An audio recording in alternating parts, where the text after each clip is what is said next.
네, 안녕하십니까.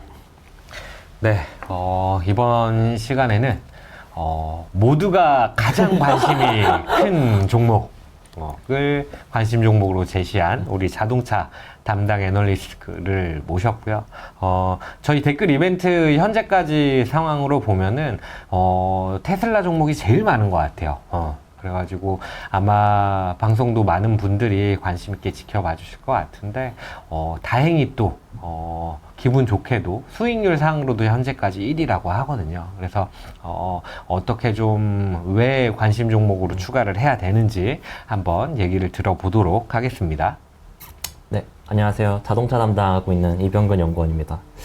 사실 이게 테슬라를 제가 이거 발표를 하려고 준비할 때 좀 고민이 많았어요. 왜냐면은 하는 것도 너무 많고, 이게 뭐 당연히 뭐 다들 알고 있는 뭐 전기차 자율주행 이런 것도 있고, 뭐 ESS도 있고, 로봇도 있으니까 제가 좀 고민을 많이 했는데, 일단은 오늘은 조금 자율주행 중심으로 좀 이야기를 할 것 같고요. 그 외에 이제 뭐 로봇이나 다른 하드웨어 쪽이 궁금하신 분들은 저희가 최근에 이제 저희 반도체 담당하는 이제 차용호 연구원이랑 또 로봇 담당하는 조은혜 연구원이랑 해가지고 저까지 해서 이제 셋이 피지컬 AI라는 주제로 레포트를 작성했습니다. 그래서 로봇 관련된 내용이 궁금하신 분들은 이 레포트를 좀 참고를 해주시면 될 것 같고요. 저는 자율주행 중심으로 좀 오늘 좀 이야기를 좀 해볼까 합니다. 로봇이 좀 궁금했는데.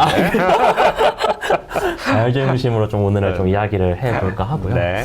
일단은 뭐 자율주행 쪽 시장 규모를 말씀을 안 드릴 수는 없을 것 같아요. 이거는 제가 좀 직접 추정을 좀 해본 건데 좀 먼 미래긴 하지만 뭐 한 43년도쯤에는 자율주행 쪽 이제 소프트웨어, 이제 FSD 같은 소프트웨어 같은 이제 그 시장 규모는 한 2천억 달러 정도 달성이 가능할 거다라고 보고 있고 로보택시는 한 5천억 달러 이제 이상일 것으로 보고 있습니다. 근데 제가 뒤에서도 말씀드리겠지만 이 자율주행 소프트웨어라는 게 결국에는 소수 업체들만 남게 될 것 같아요. 좀 독과점되는 구조로 갈 것 같고 그럼 그렇게 좀 가정을 해봤을 때 뭐 점유율을 한 20% 정도만 가정을 했을 때 로보택시 쪽에서는 거의 한 1,000억 달러 정도 이상 좀 매출이 좀 어떤 업체에서는 가능할 거다라고 보고 있어요. 이 정도는 거의 현대차 연간 매출액이랑 비슷한 정도의 진짜 엄청난 수준이거든요. 그렇다 보니까 이 자율주행 소프트웨어를 잘 하는 업체들 한해서는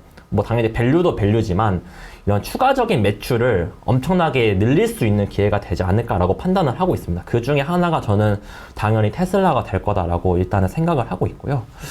일단은 뭐 테슬라가 자율주행 소프트웨어 관련 좀 말씀을 드리면은 이게 되게 어려운 용어들이 많습니다. 근데 제가 그냥 딱 설명을 드리면은 이제 E2E라는 AI 모델이 있는데 이거는 자율주행 소프트웨어 자체가 그 주행을 하면서 인지하고 계획하고 제어하는 이렇게 세 단계를 걸치는데 이 테슬라가 가지고 있는 E2E라는 AI 모델은 이거를 그냥 일괄적으로 수행하고 있는 지금 소프트웨어거든요.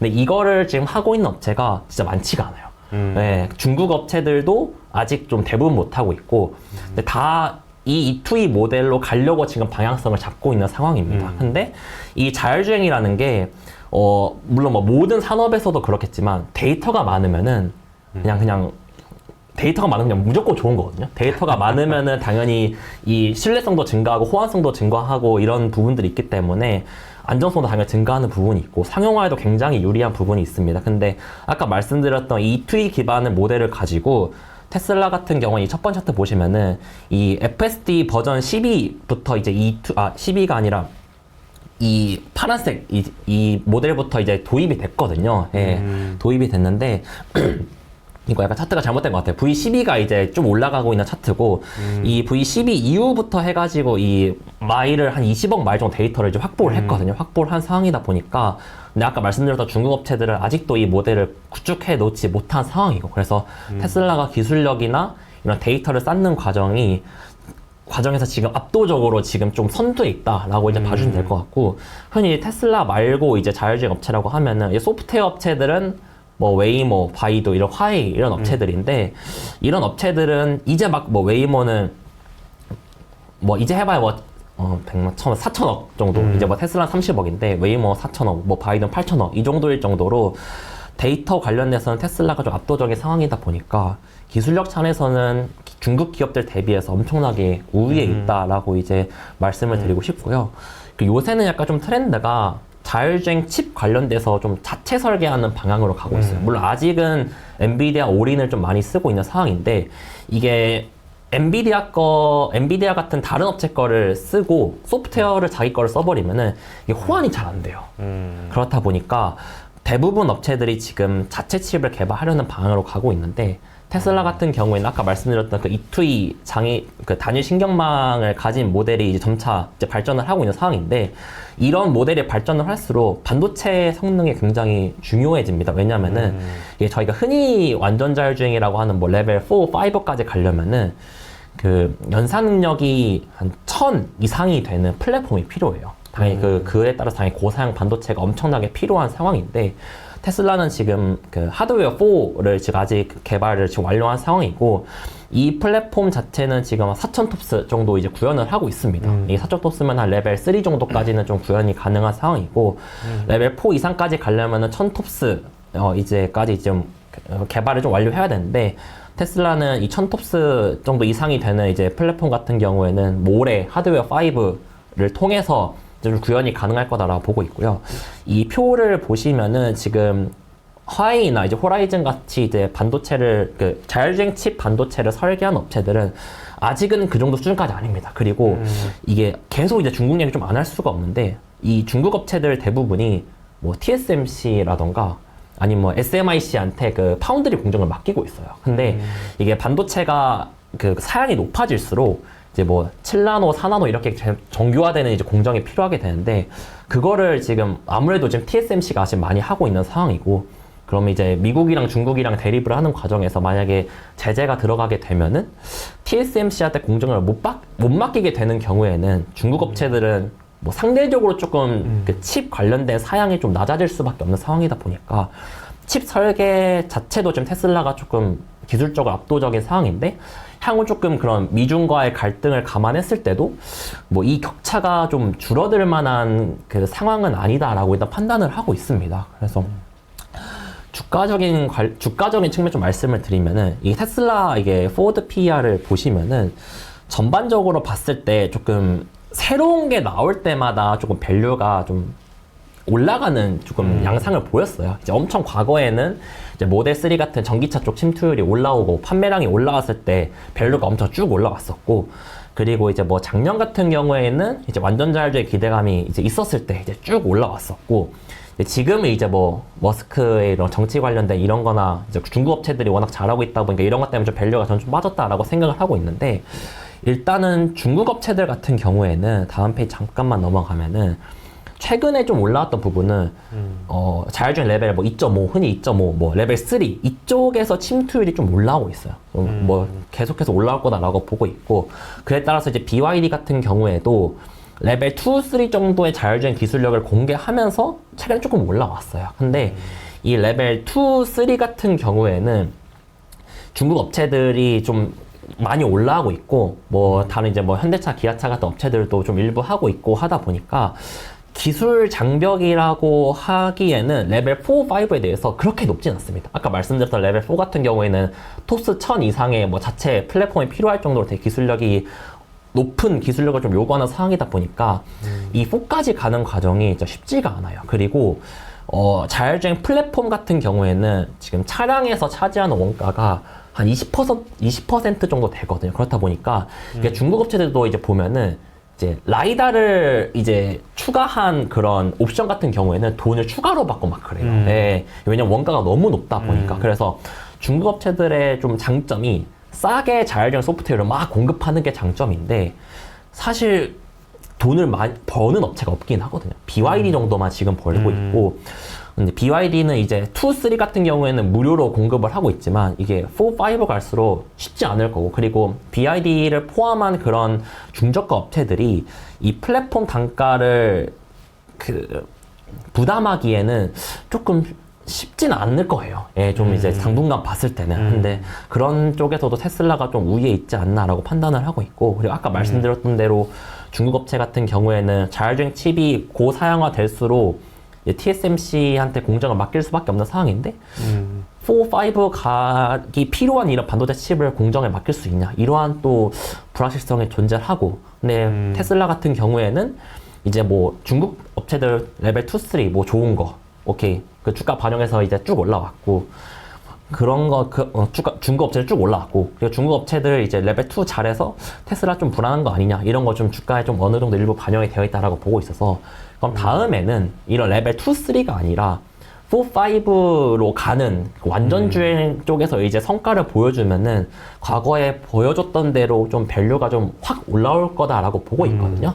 근데 아까 말씀드렸던 그 하드웨어 5를 통해서 이제 레벨 4 이상을 구현하는 거는 이제 올해가 될 것 같고 그리고 로보택시 같은 경우에는 6월부터 해가지고 텍사스에 실제로 운행이 될 겁니다. 이러한 부분들이 지금 밸류가 워낙 빠지기도 했어요. 그렇다 보니까 이러한 모멘텀들이 단기적으로 좀 밸류를 올릴 만한 모멘텀을 작용하지 않을까라고 보고 있어서 자동차 섹터 내에서는 현재는 좀 테슬라 글로벌로 봤을 때는 중국보다는 테슬라가 현재는 낫지 않나라고 판단을 하고 있습니다. 그래서 저도 테슬라 관심을 좀 가졌어요. 근데 좀 저는 자율주행보다는 로봇 쪽으로 관심을 가졌었는데 근데 이게 밸류가 워낙 빠졌다라고 하지만 80배 맞습니다. 80배 정도 수준입니다. 이거를 이게 잘 와닿지가 않더라고요. 그렇죠. 항상 이게 이게 참 테슬라 밸류를 주기가 진짜 좀 어려운 것 같아요. 왜냐면은 그쵸. 남들이 가지 않던 길을 가고 있는 업체다 보니까. 그렇죠, 맞아요. 네. 근데 이제 말씀드렸던 대로 지금 밸류에서 추가로 밸류가 붙을 만한 게 또 로봇이 될 수도 있을 것 같아요. 로봇은 이제 올해 한 5,000대 정도 이제 테슬라 공장에 도입이 될 거고 내년에는 5만 대 정도가 도입이 이제 될 거다 보니까 근데 또 다르게 생각하면은 로봇 업체들 대비해서는 또 싸거든요.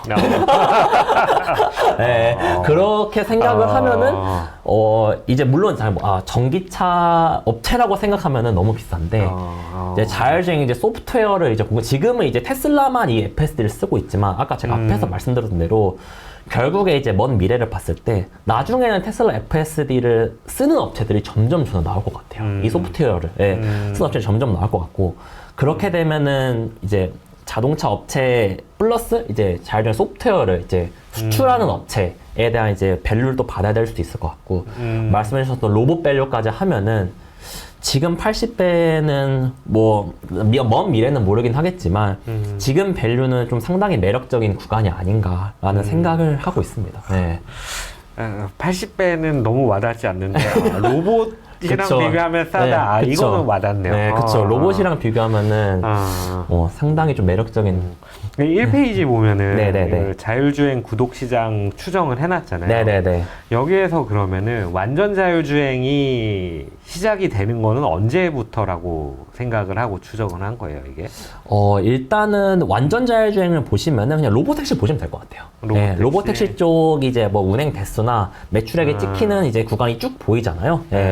거기를 보시면 될 것 같아요. 왜냐면 로보택시는 다 이제 완전 자율주행을 가정을 하고 제가 추정을 해놓은 거기 때문에 여기 자율주행 소프트웨어 매출은 그냥 레벨 3 이상이다라고 보시면 되고 레벨 3이나 그 FSD 같은 구독료 매출이다라고 보시면 되고 이 로보택시는 완전 자율주행 이제 구현을 한 상황에서 이제 운임까지 이제 계산을 해놓은 거기 때문에 이 로보택시 운행 대수를 보면은 이제 완전 자율주행이 어느 때부터 좀 사용가 될 것인가에 대한 감이 조금 잡히실 것 같아요. 네. 그럼 한 2030년 초중반 정도? 맞습니다. 그때가 이제 완전 자율주행이 될 거다. 네. 뭐 지금 실제로 웨이모라던가 바이두는 실제로 돌아다니곤 있어요. 돌아다니곤 있는데 조금 우리의 실생활 좀 와닿는 정도 수준은 뭐 한 10년 후 정도가 이제 되지 않을까라고 이제 판단하고 있습니다. 네. 완전 자율주행은 근데 이게 법적인 문제랑도 있잖아요. 겹쳐져 있잖아요. 네.